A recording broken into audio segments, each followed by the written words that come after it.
Saan mga kasama mo, Clover? Umalis. Iniwan ka? Hindi Kala ko iniwan ka eh. Magagalit talaga ako. La, ba't ka magagalit? Ang isang Diyos ang katulad mo ay hindi dapat iniiwan mag-isa. Ganun lang. Bakit mo ako iniwan, JD? Anong oras na ba? Bakit mo ako iniwan? Bakit ka nakipag-break sa akin kung ganun?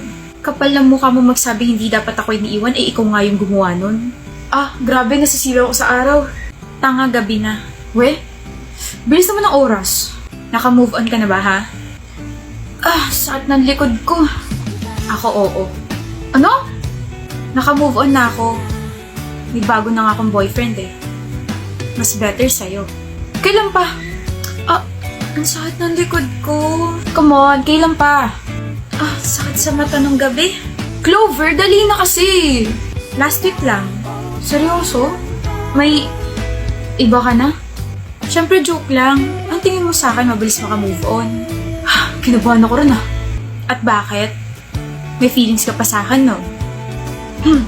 Kaunti. Kaunti? Kaunti na lang mababaliw na ako sa'yo. So bakit mo nga ako iniwan? Nagloko ko. Godstick! Nagloko ako sa quiz. Ano ba? Pinakaba mo ko.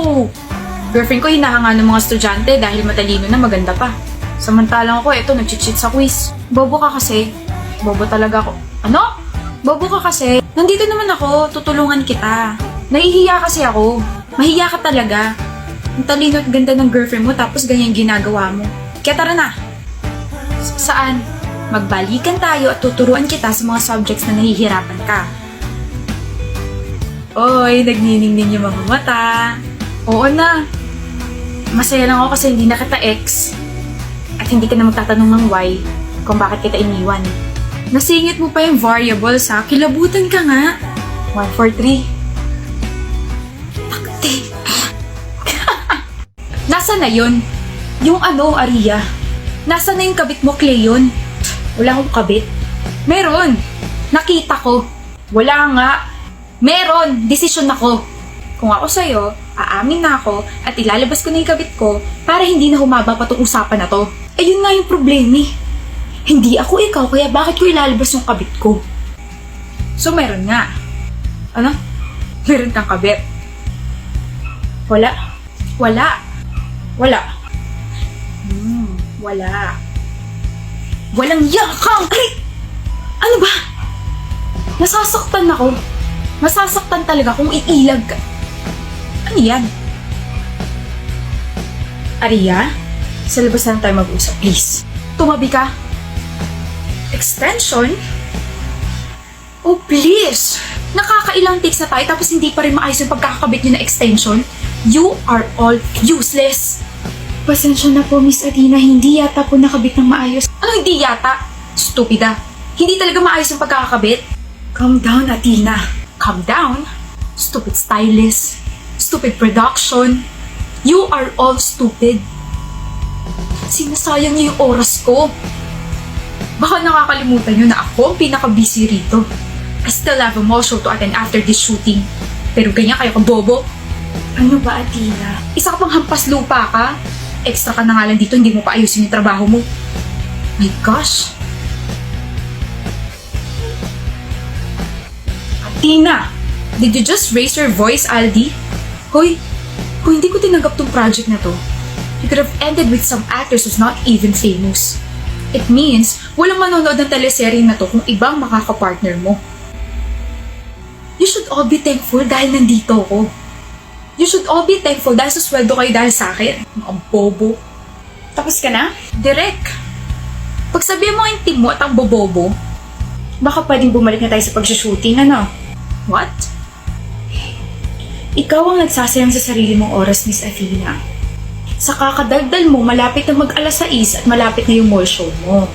Now we have to extend our shooting because of your shitty rants. Sana hinayaan mo na lang yung stylist na gawin yung trabaho nila. Nga pala, you're really not a good actress. If I could rate you, it would be 4 out of 10. Because you will forever be a shitty actress. Pero salamat sa pagtanggap ng role, Athena, ha? At least nalaman ko na totoo pala ang rumors na si Athena na napakasikat na aktres ay masama ang ugali, maitim ang budhi, at masama ang timpla ng mukha.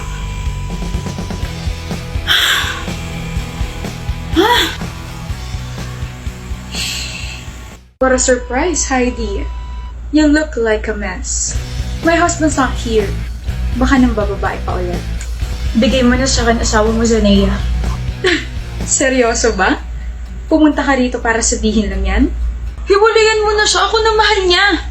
Tone down your voice. Baka nakakalimutan mo nandito ka sa pamamahay ko. Ibigay mo na siya sa akin. Kailangan ko siya. Anong pakiramdam mo sabihin ka ng asawa ko na mahal ka niya pero sa akin pa rin siya umuwi? Sa'yo siya umuwi kasi wala siyang choice. Sa akin siya umuwi kasi alam niya sa sarili niya na lalo siya nagiging walang kwentang tao kapag kadikit ka niya. Ano sabi mo? He's nameless without me. He's unworthy without me. Hindi siya karespe-respeto kapag wala ko sa tabi niya. Lahat ng mga ginagastos niya sa'yo galing yun sa kumpanya ko. Ibig sabihin, wala siya magiging pera kung iiwan ko siya. Hindi mo rin naman siya kayang buhayin. Balita ko bumagsak kumpanya mo. Sino bang may gawa niya? Ay, ako nga pala. I pulled out your investors para sa akin sila mag-invest. Very matalino, di ba? Bukod doon, itinakwil ka na ng buong pamilya mo dahil sa kahihiyang dinulot mo sa kanila. Dahil isa kang kabit. Sila pa ang humingi ng tawad sa akin dahil sa ginawa niyo sa akin ng asawa ko. Ang kapal na mukha mo. Ikaw ang makapal na mukha. Pumunta ka rito para sabihin ibigay ko na sa iyong asawa ko. Ako na ang mahal niya. Walang nagtatanong. Walang may paki. Hiwalayan mo na kasi siya. Hindi naman na kayo masaya eh. Para sumaya kayo? Ayoko nga. Well, hindi ko naman na mahal ang asawa ko. I already have my peace of mind kasi alam mo yun, pa-travel-travel lang ako, pa-shopping-shopping. Masaya ako sa buhay ko ngayon. Pero kayo, hanggang sa mamatay ako, nakakabit ang salitang manloloko at kabit sa inyong dalawa. You'll never be happy. Walang tatanggap sa inyo kasi mga immoral kayo. Kung sino pa yung katot siya patong matapang, kadiri. Thank you kasi sinagot mo na ako. You deserve it, Fred. Pinakita mo sa akin na you're worth it and besides, gusto talaga kita. I'll be good to you, Dea.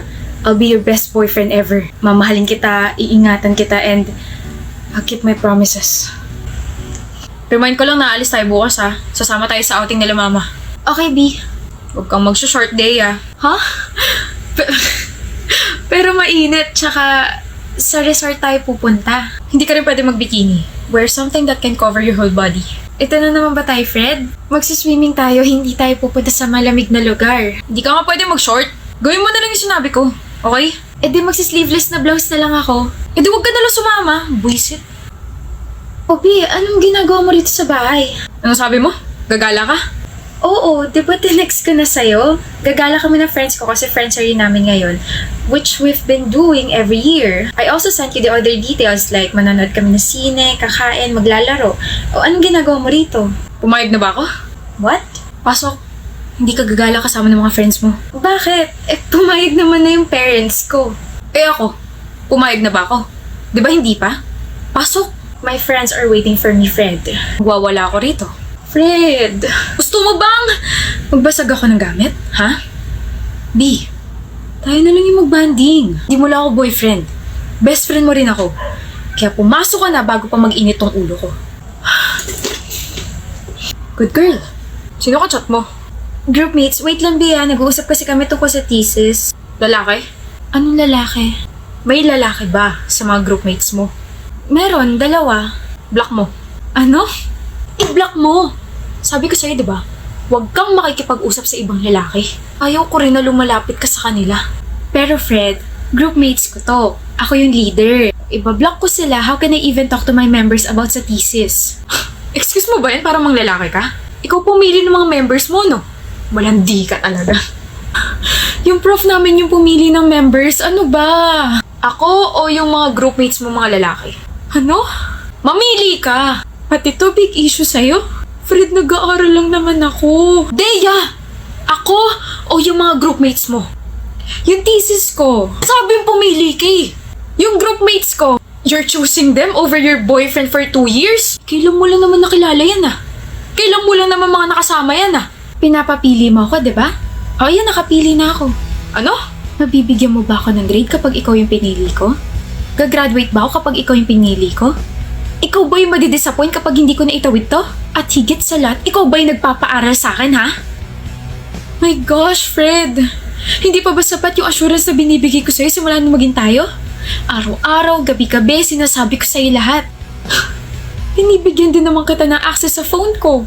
Wala akong tinatago sa'yo, pero bakit ganyan ka sa akin? Kulang na lang pagbawalan mo na rin akong kitain yung mga magulang ko tsaka yung mga relatives ko eh.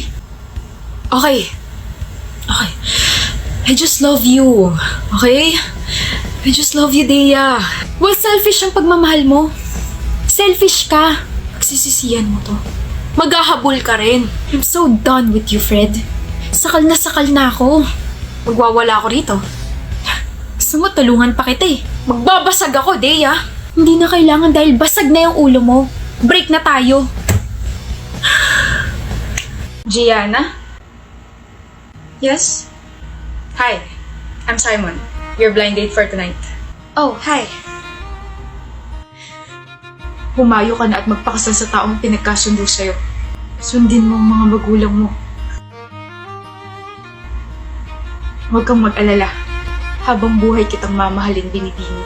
Pagkatapos ng ilang daang taon, magkikita tayong muli.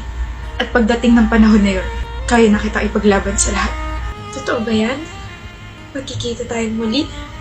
Oo, mahal. Magkikita tayong muli.